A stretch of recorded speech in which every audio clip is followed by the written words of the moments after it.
You know you're the most important thing to me, babe. Yes, yes. You're more important than my plants. Of course, of course. Of course. Why would you even ask that?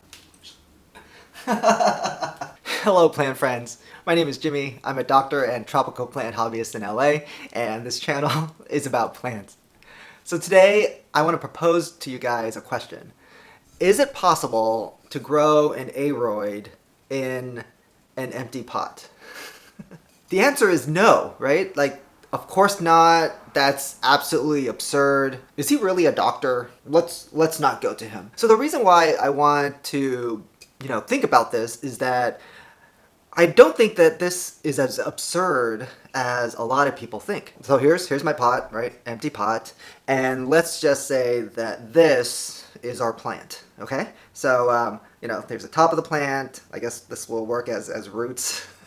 First off, we have sort of a placement issue, right? Without any substrate inside the pot, it's really hard for the plant to, stand. Probably the biggest issue, as I'm sure you guys are thinking, I've been thinking for a little bit now since I've proposed this, is that the roots are just going to dry up, right? Like that's really why we can't grow plants in empty pots, because the roots will just dry up.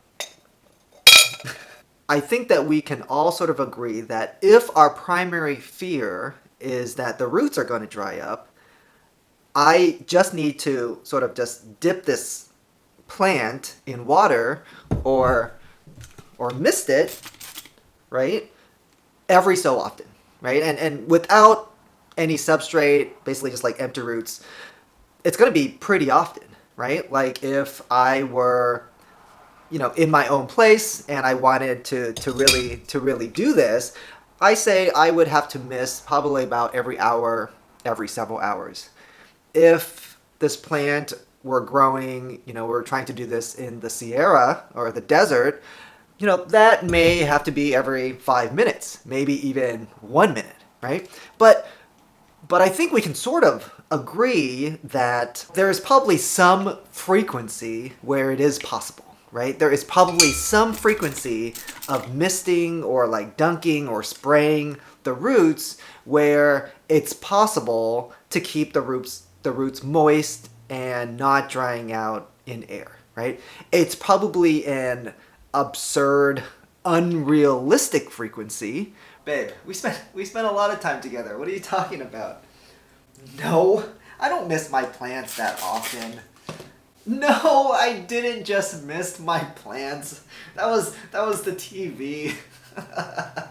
If we had no family, no friends, no other hobbies, no jobs, right? Like if we had like nothing else going on and we like had to do it, we had to just like mist these roots, every 5 minutes, every 1 minute, every few hours or so to keep the plant alive, it's probably possible, if not probable or realistic or practical. And then I think the next, I guess, challenge, right, would be like nutrition, right? But probably nutrition or minerals or whatever is probably minor, because I think we can all agree that we can just add some, fertilizer or minerals or whatever's to our misting or watering condition to just, as unlikely a practice as this is, as impractical as this is, what do you think is the chance that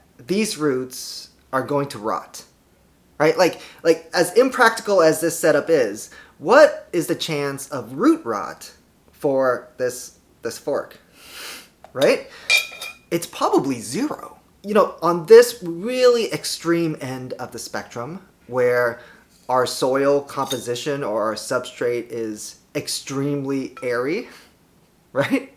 And extremely well draining, our risk of root rot is zero.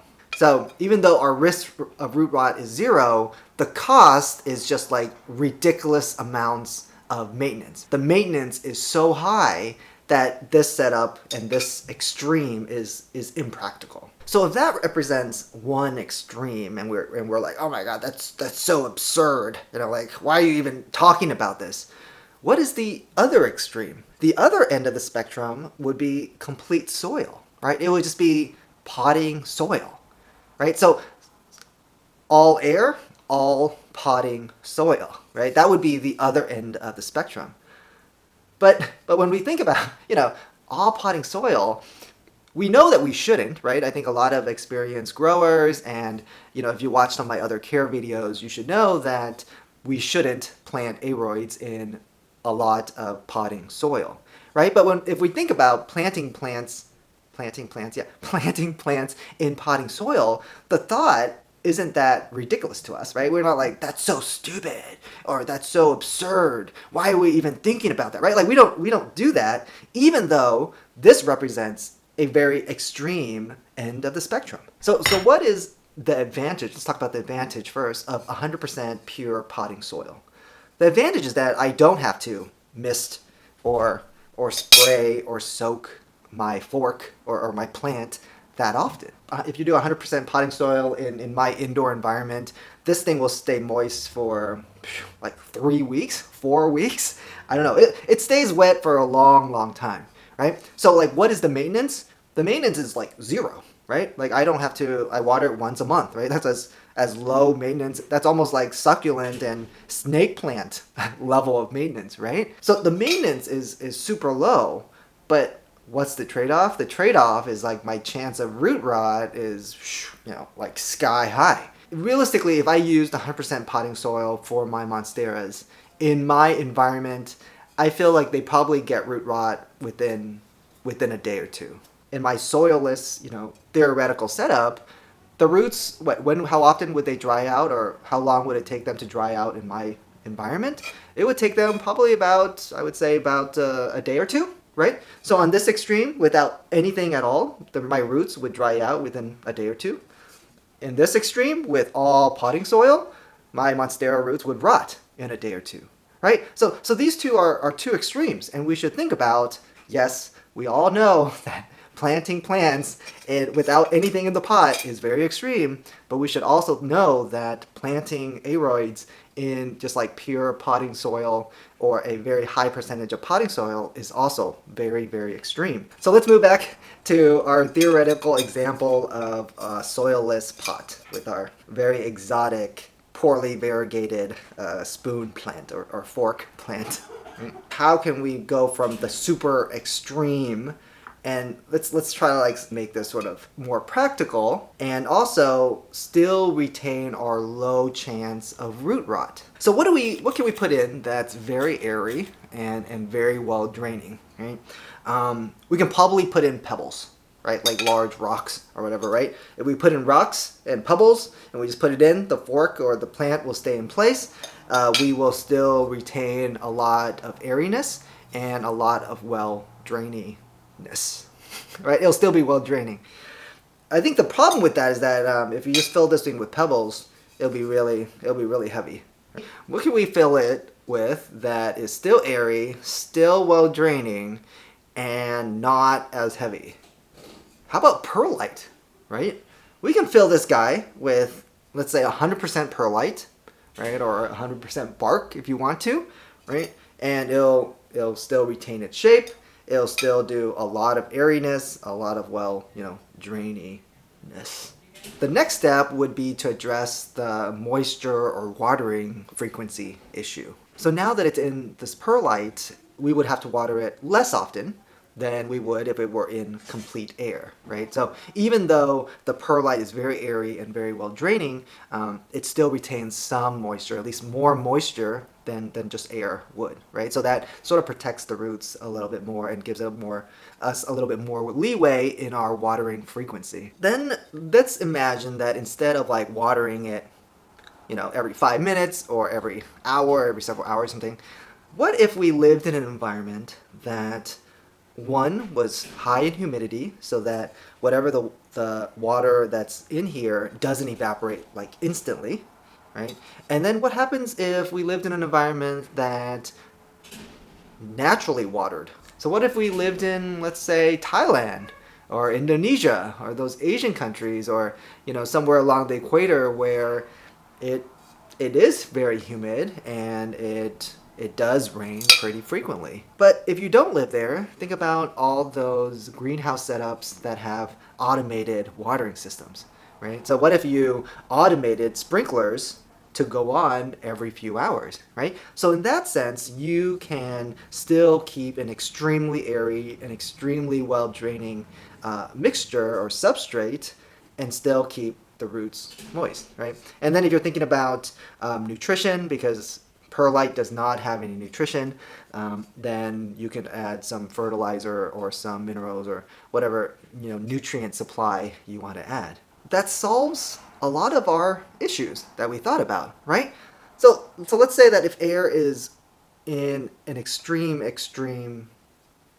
example of how planting could be, if you take one, two, maybe a couple steps towards the midline or towards the norm, you find that that's how a lot of people do plant aroids, right? They either use a lot of perlite or a lot of bark, a lot of like cocoa husk, right? Where it's super airy, super well draining, and they either live in an environment that is naturally, well watering, right? Or they set up greenhouses with watering systems that do frequently water. A lot of us don't have that luxury, right? I do not have that luxury. I do have to add some potting substrate or some potting soil into my substrate, right? I do have to make it so that the water is more retentive inside. I can't go to this extreme because I can't water that often, right? I have other things to do.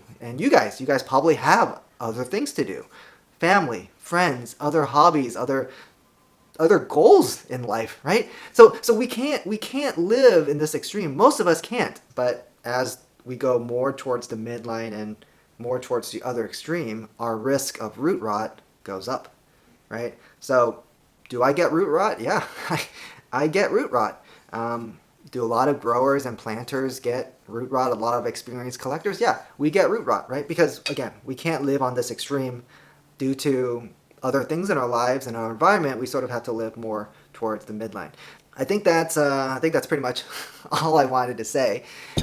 So yeah, I think just to recap, my points are, on one extreme is this, ridiculous theoretical soilless, substrateless planting method where you have to maintain the plant pretty much 100% of the time, 100% airy, 100% well draining, but risk of root rot is 0, right?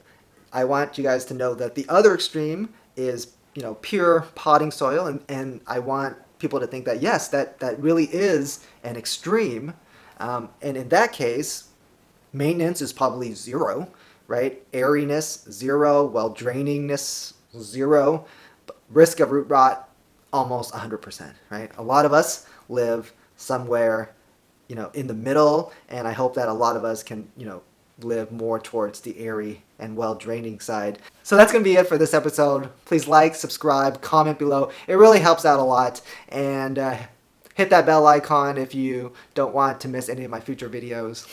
Till next time, happy planting.